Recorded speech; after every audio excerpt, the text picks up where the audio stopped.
bonsoir. Bonsoir à tous. Monsieur Crène, bonsoir.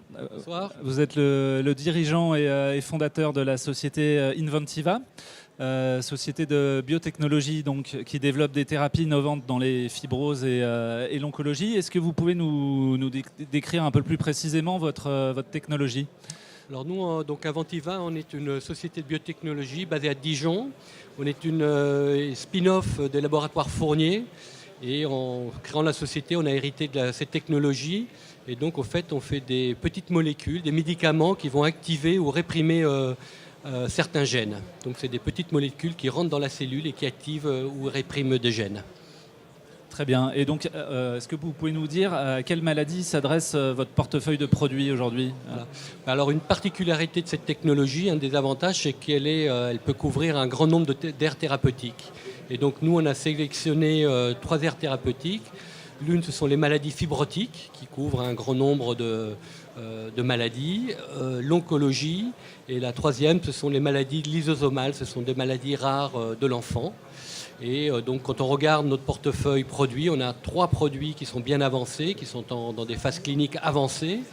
La première, donc le lanifibranor, est en phase 2B, qui est la dernière phase avant la phase d'enregistrement. Et le lanifibranor est dans la fibrose hépatique, la fibrose du foie, la maladie du foie gras. Le même produit est dans une deuxième indication qui est la sclérodermie systémique, qui est une maladie très grave, mortelle. Et on est là également en phase 2B. Et puis notre dernier produit, qui est l'odiparcil, est en phase 2A. On va recruter notre premier patient dans quelques semaines à Londres. Et c'est une maladie rare de l'enfant qui s'appelle la maladie de Marotolamie, une maladie mortelle. Et on commence un essai avec un grand espoir de développer un traitement pour cette maladie. Alors, si je comprends bien, vous avez au moins 2 candidats qui sont en phase avancée. Ça veut dire qu'en termes d'espoir de commercialisation de ces produits, vous avez des perspectives ? Oui, bien sûr. On a des produits vraiment qui ont le potentiel d'être des succès commercialement. Et donc, notre stratégie varie en fonction du marché auquel on s'adresse. Donc, la maladie du foie gras, la NASH, est un marché extrêmement large. Donc on vise une alliance avec une big pharma, et il y a un grand nombre de grandes pharma qui s'intéressent à cette maladie. Par contre, en sclérodermie systémique, c'est une maladie où on a les compétences de développer le produit en nous-mêmes et également de le commercialiser. Et ce qui est un gros avantage, qu'on va retenir l'ensemble de la valeur du produit pour Inventiva. Et puis le troisième projet, donc dans la mucopolysaccharidose, là clairement, Inventiva a les capacités de développer, de commercialiser le produit. Et donc, c'est notre stratégie donc, de viser la commercialisation de ce produit par nos propres moyens. D'accord, donc alliance ou licence sur le premier produit et plutôt commercialisation en propre pour les 2 suivants. Et du coup, quelles sont vos actualités aujourd'hui sur la société et vos perspectives ? Alors, l'actualité pour cette année, clairement, c'était l'introduction en bourse qu'on a réussi en février. On a levé 50 millions d'euros. C'était une belle levée. Peu de biotech ont réussi à lever ces montants. Et en plus, pour nous, c'était 100% de nouveaux investisseurs. Et en plus, on a eu la chance d'avoir des investisseurs américains. Et c'est très important pour les développements futurs parce que ça nous ouvre les portes du marché américain qui est, comme vous le savez, extrêmement important aux US.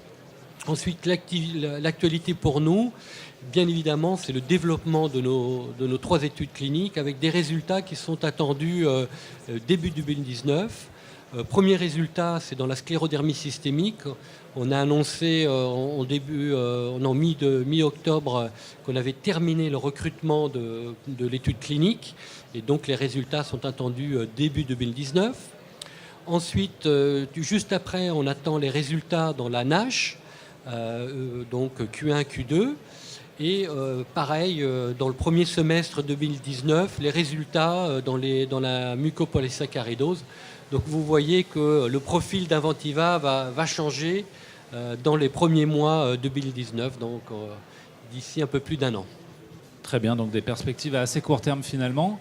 Vous avez anticipé un peu ma question suivante, mais ce que je souhaiterais y revenir, en fait, vous avez effectivement réalisé votre introduction en bourse cette année, une vraisemblablement des plus belles introductions de biotech de ces dernières années, à la fois en levée et, comme vous l'évoquiez, en qualité, puisqu'il n'est pas si fréquent d'avoir des investisseurs américains qui viennent dès l'introduction. Souvent, ils viennent postérieurement. Est-ce que vous pouvez nous en dire plus sur votre choix de la bourse et sur ce que ça veut dire pour vous, finalement, dans le financement de la société à moyen terme? Alors pour nous, Euronext, c'était un choix un peu, qui nous a semblé indispensable pour continuer à développer nos produits. La bourse d'Euronext est, en termes de biotech, une des plus actives, ou même la plus active en Europe. Ça nous a permis donc de lever de l'argent pour financer tous nos programmes. Là, on est financé jusqu'à mi-2019.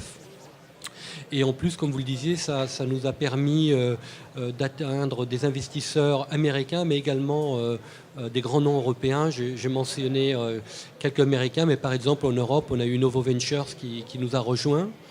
Et donc, on est extrêmement satisfait de l'entrée en bourse en Europe. Et puis, quelque chose qu'on n'avait pas anticipé, ça donne un profil totalement différent à la société. On est beaucoup plus crédible quand on parle à des partenaires industriels, quand on parle à la Big Pharma. Ça a eu un impact aussi en interne auprès de nos employés. On a une petite centaine d'employés maintenant chez Inventiva. Donc c'était pour eux une énorme satisfaction, bien évidemment, de rentrer en bourse. Mais ça nous oblige en interne à se professionnaliser beaucoup plus dans le reporting de nos activités, dans le contrôle financier.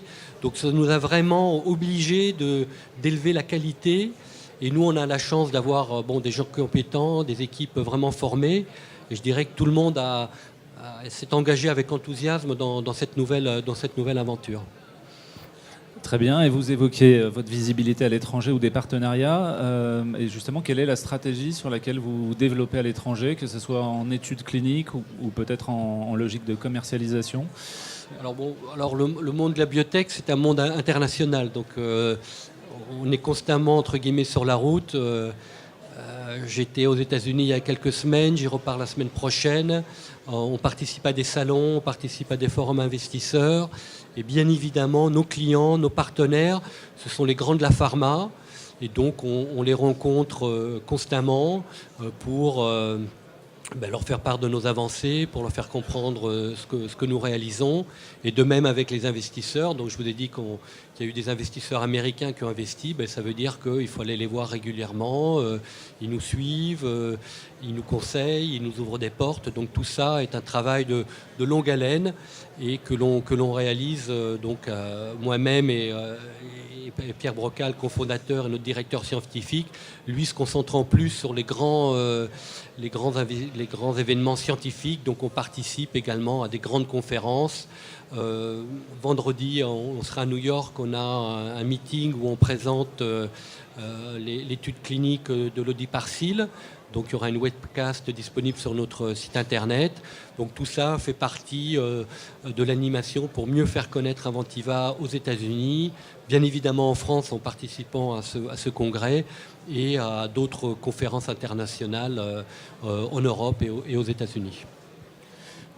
Très bien. Et justement, à ce propos, donc l'univers des biotech est de plus en plus large, que ce soit en France, en Europe ou dans le reste du monde. Qu'est-ce qui fait votre spécificité et vraiment l'attrait d'Inventiva aujourd'hui pour les investisseurs? Nous, on est un peu différent des biotech traditionnelles françaises, c'est-à-dire, on vient de la pharma, on est une spin-off de Fournier-Abbott, donc on a un savoir-faire qui est vraiment unique.